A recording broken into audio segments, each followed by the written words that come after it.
अस्सलाम वालेकुम वरहमतुल्लाहि वबरकातुहू। नाज़रीन किराम, कुर्बानी घर में किसके नाम से करनी चाहिए? बहुत सारे लोग ये मसला नहीं जानते और बहुत बड़ी गलती करते हैं, जिसकी वजह से उनकी कुर्बानी नहीं होती।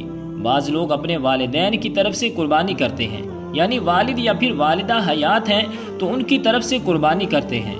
और बाज़ घरों में ये रूटीन होती है कि हर साल घर में किसी न किसी फर्द के नाम से कुर्बानी की जाती है, यानी एक साल वालिद ने अपनी तरफ से की और दूसरे साल बीवी की तरफ से, फिर तीसरे साल किसी बच्चे के नाम से, फिर अगले साल किसी और बच्चे के नाम से। तो ये रूटीन घर में चल रही होती है।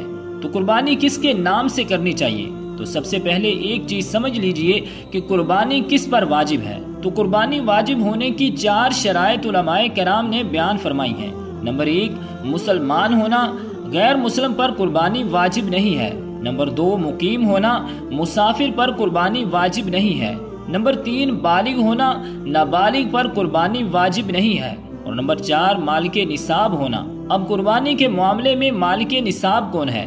तो इस हवाले से उलमाए किराम बयान फरमाते हैं कि जिसके पास 7.5 तोले सोना या फिर 52.5 तोले चांदी या फिर 52.5 तोले चांदी की कीमत है, या उतनी रकम उसके पास मौजूद है, या फिर हाजत असलिया से जायद जो माल है, अगर वो 52.5 तोले चांदी की कीमत के बराबर है, तो ऐसा शख्स कुर्बानी के मामले में मालिके निसाब है, उस पर कुर्बानी वाजिब होगी। और हाजत असलिया से मुराद रहने का मकान और घर का सामान है, और इसी तरह सवारी है, खादिम है, और पहनने के कपड़े और काम की किताबें हैं। इसी तरह इनके अलावा जो चीजें हैं वो हाजत असलिया से जायद हैं।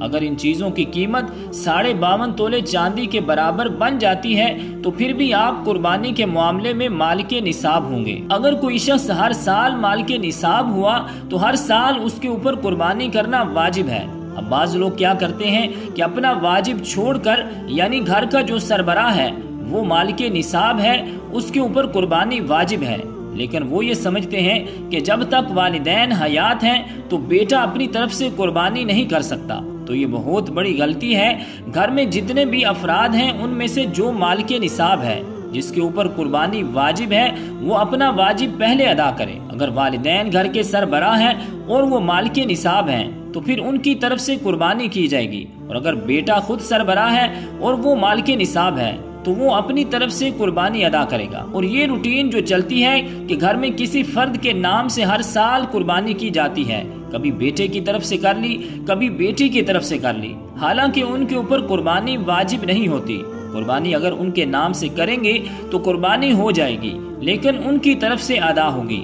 आपके ऊपर जो वाजिब कुर्बानी है वो अदा नहीं होगी। तो आसान अल्फाज में यूं समझिए कि घर में कुर्बानी किसके नाम से करनी चाहिए? तो जो मालिके निसाब है वो अपनी तरफ से कुर्बानी अदा करेगा, वो अपना वाजिब पहले अदा करेगा। इसके बाद अगर इस्तिताअत है तो वालिदैन की तरफ से भी करे, अपने बच्चों की तरफ से भी करे और बीवी के नाम से भी करे, इसमें कोई हर्ज नहीं है। लेकिन जो शख्स मालिके निसाब है वो पहले अपना वाजिब अदा करेगा। तो रब्बे ज़ुल जलाल की बारगाह इक़दस में दुआ है कि खालिक़े कायनात हमें अमल की तौफ़ीक़ और हिम्मत अता फरमाए। आमीन बिजाहिन नबीशिल करीमिल अमीन।